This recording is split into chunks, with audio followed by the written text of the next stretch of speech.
Hey people, how's it going? I'm over here on Ark today. I'm going to do a little tour of this new little build I made. See, I had this starter base over here for noobs to help them out, but it decayed because of a couple of rollbacks that were poorly timed in a row. Each time I just happened to get on to refresh my base, apparently none of them counted. So it disappeared, and then the rest of the Rex pen I don't even use anymore since we've got pods now. You can literally, like I use Theries from the boss, so I just load the whole teleporter up with my Theries, teleport over here, can do it, and then pod them up. But yeah, so I made this new little build here for noobs because I usually have like a little starter area to help people out, and figured I'd make a nicer one. So this is it. It's the Beachhouse. I call it the Beach Bum Bungalow. Apparently that Pteranodon just tried to shit on me. But yeah, the beach bob, what do I call it? Beach bob bungalow. Beach bob bungalow. I can't even say the name right. It's a tongue twister. I used to have it on a sign here, but it decayed. The decay rate on signs is really low, and I don't really go out here, but like every now and then. So check it out. This is the inside. I painted it nice, and it's got some nice, beach house type colors. Beach houses always have crazy colors, like just bright primary colors and crap like that. Get out of here, you. You're the one who shit on me, aren't you? Wow, he's not very interested in surviving, is he? Alright, anyway, so yeah, check it out. It's got these tall piers. There was actually a bunch of boulders and stuff that would spawn here, but of course, now that I've built here, they don't spawn. But it was kind of straddling a big boulder, and it's sort of out of the way. There's still the normal resources around here, and it's just on the water, so you could potentially build this wherever you want. If you're actually a noob starting out, you want to build a real simple starter house, this could be a simple build that you could put in awkward locations like the water. And you can see these pillars are spaced out pretty far. That's like 4 ceilings across the span. I'll show you how to do that. I'm gonna do a separate part in the video where I show how to build it. It's very simple. It basically uses one trick. You can use the trick on many other kind of builds, but I used it on this, and I'll show you how to do it. So it basically lets you really spread the support structure pretty far. And yeah, here's the inside, and it looks like a noob is in here now. And wait, is he sleeping, standing up? Yeah, he sure is. I guess he must have disconnected or something. There's a giant pile of noobs just all over the floor. And I guess they're all just logging in a pile. I had a couple of beds in here, but the decay rate on beds is also low, and the dumb noobs just, they demolished it. The decay rate on this is low too, but campfires and beds, and troughs for some reason, you actually have to demolish them when they get low. And if nobody demolishes them, they'll last a lot longer. But people are demolishing the stuff that I've left up for them to use. Everything's unlocked in here. It's lagging right now. I can't open it. But oh cool, one of these guys is carrying a torch.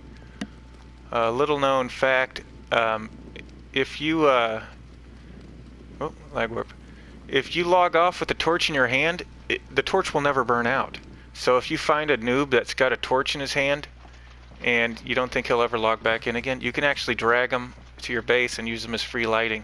I used to do that on the starter servers. I would basically find noobs that had torches in their hand, lock them into a section of my wall so they couldn't get out, and use them as free lighting forever.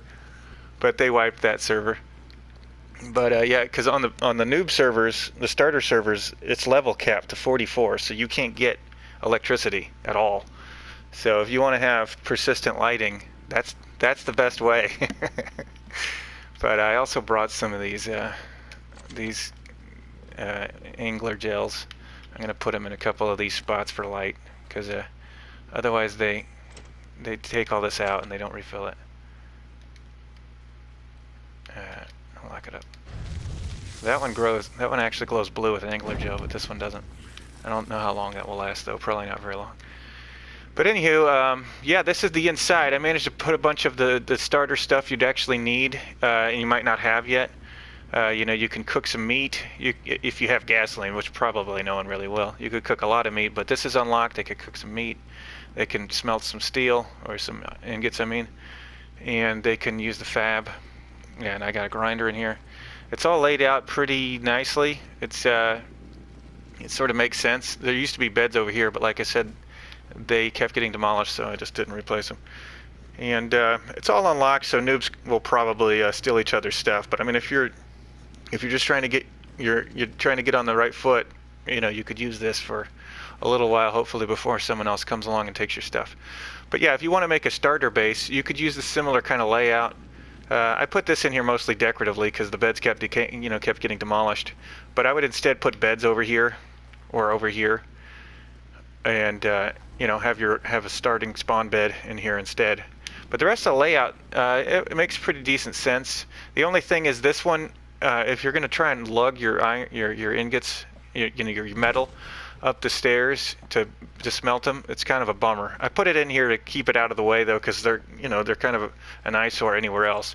But if you're going to build this for yourself, more realistically, you might want to smelt it down here somewhere instead of upstairs, because it's just extra far to lug stuff. And if you're mining from a raft, you know, you could park your raft like right down here and just load it into a smelter down here and smelt it that way instead.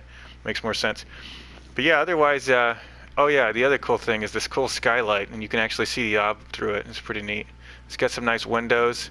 These are greenhouse doors. They look like windows, and but they're tall and there's not gaps between them like these other littler ones. You can put little greenhouse windows in here.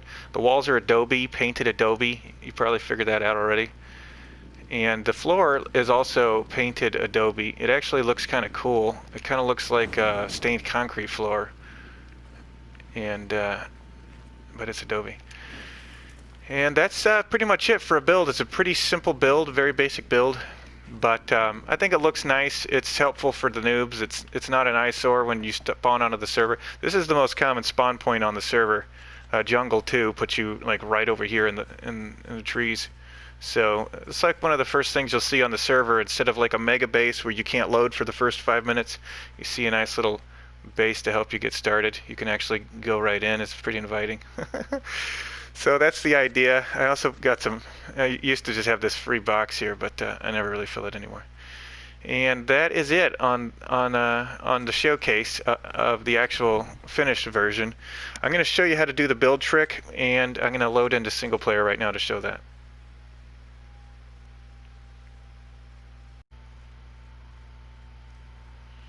Okay, now I'm over here on single player. This is where I do some of my test builds. I kind of scope out an area, make sure the build's going to work. I got a couple other builds around here and around the server of kind of like experiments. This is the the experimental build of the same build I was just showing, the beach house here. What did I call it again? Beach Bob Bungalow. It really is hard to remember. Plus, there's that word boogaloo that everyone always says on the internet, which I probably said wrong the first time. Anywho, yeah, this is the inside, and this is the way I was planning on doing the beds. I was going to put some, I put the cheap beds in on the live server. And I was thinking of putting these in, but I figured they'd just get full of the first 4 noobs that never log out. And also, they don't really fit with the low-tech theme of the, more low-tech theme of the base. Plus, these are expensive. They take a lot of fur. They take a lot of pelts. It's kind of ridiculous how much they take. I mean, where are the pelts? I'm not seeing them.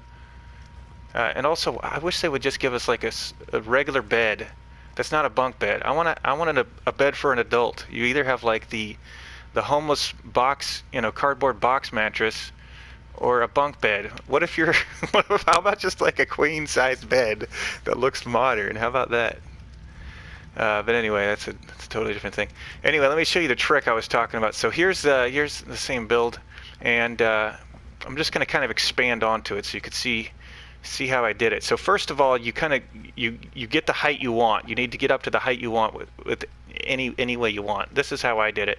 I put down like a fence foundation down here, and I had a pillar on it. You need a pillar to build anything on top for it to be supported. Then you just raise up, and then you're ceiling out, and then you get to a ceiling. See, these are on the corner. That's what I'm going to show you. See, that's on a corner. And so I'm going to do the same thing. I'm already raised up, so I'm just going to... yeah, they changed the creative modes a little faster. Actually, I'll start from scratch so you can see the whole thing from scratch. But here's what I did to start. Is I measured exactly how high I wanted it to be from a certain point on the shore there. And then I built up. So I'm going to do that. When we get into flying mode, that's not crazy fast. There we go. So I went at 4 high. You could go up as high as you want. I mean, you could go up to like 60 something actually. I'll go a little higher just to show. It's kind of crazy, but not too high.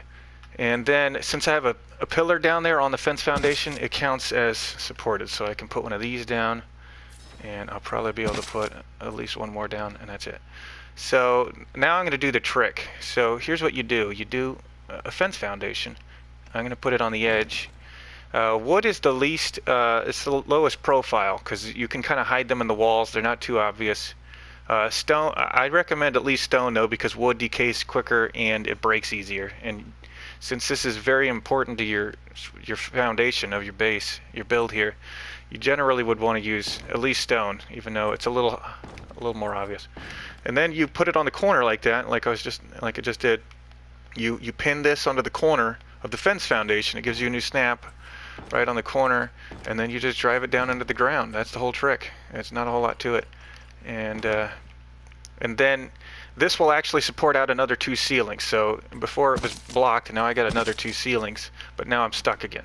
So if you want to get to the next one, there's 2 ways you can run out. If you've got a really, let me get rid of this. If you've got a really tall set of pillars, and you don't want to try and run another stack of them down every few feet, as long as you're snapping these, even though they're not connected, see how I was getting the snaps? That counts as connected because I'm connected to, I placed it on a snap point. So it counts these as connected even though they're not connected. And that should let me get 2 further out. And so even if this was 60 tall, that would have still worked. And then you do another one, and you just run down another one down like this.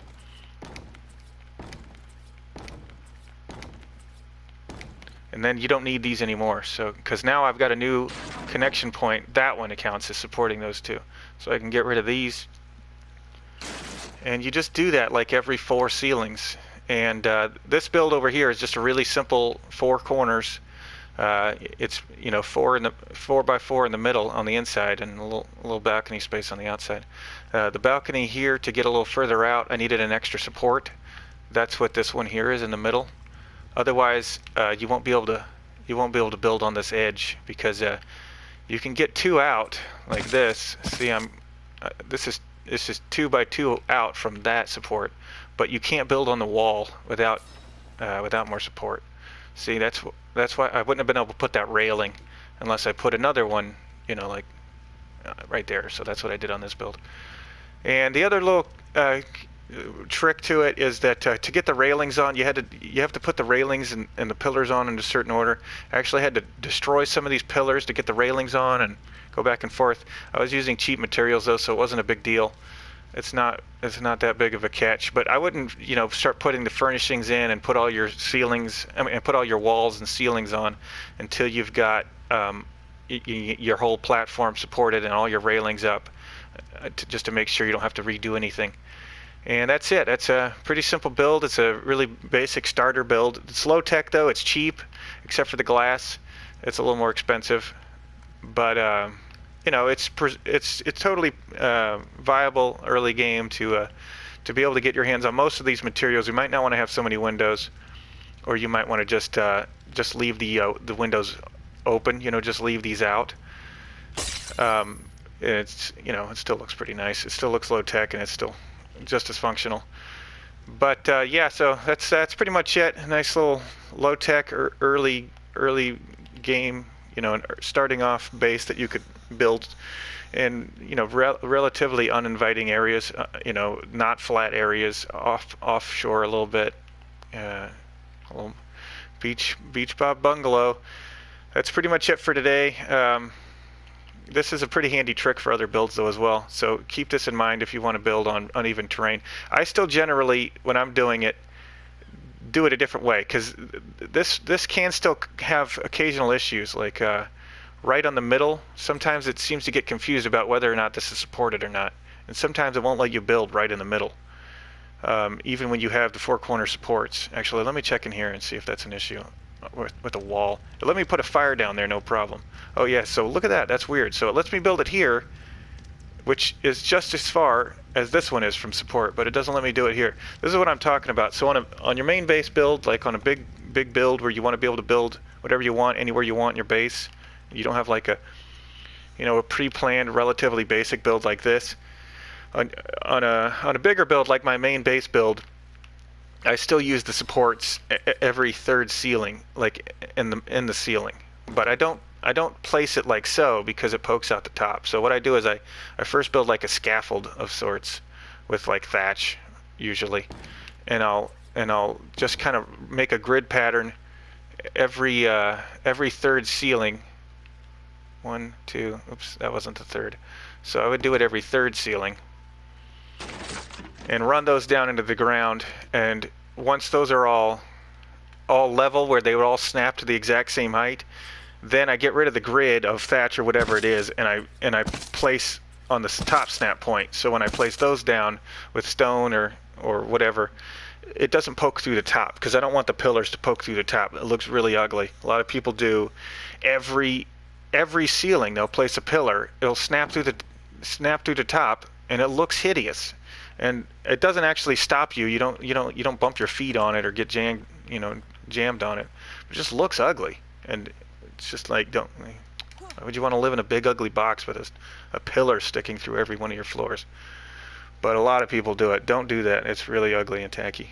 Use either the every third ceiling in the center, and then re-snap onto the top point of it like I do for my main builds, or do these corner builds. It's really handy for a lot of smaller builds, and it's relatively safe because you're not investing too much onto the build just in case something goes wrong. But yeah, that's pretty much it. Nice build, some general build advice for you, and some tips. That's it for today. Have a good one. Like and subscribe if you like these kind of videos. If you're still into Ark, I'm still playing Ark every now and then, not as much as before, but this game it gets its hooks into you, and then you don't want to quit because you've built up too much, so you just keep playing. But yeah, have a good one. I'll see you next time.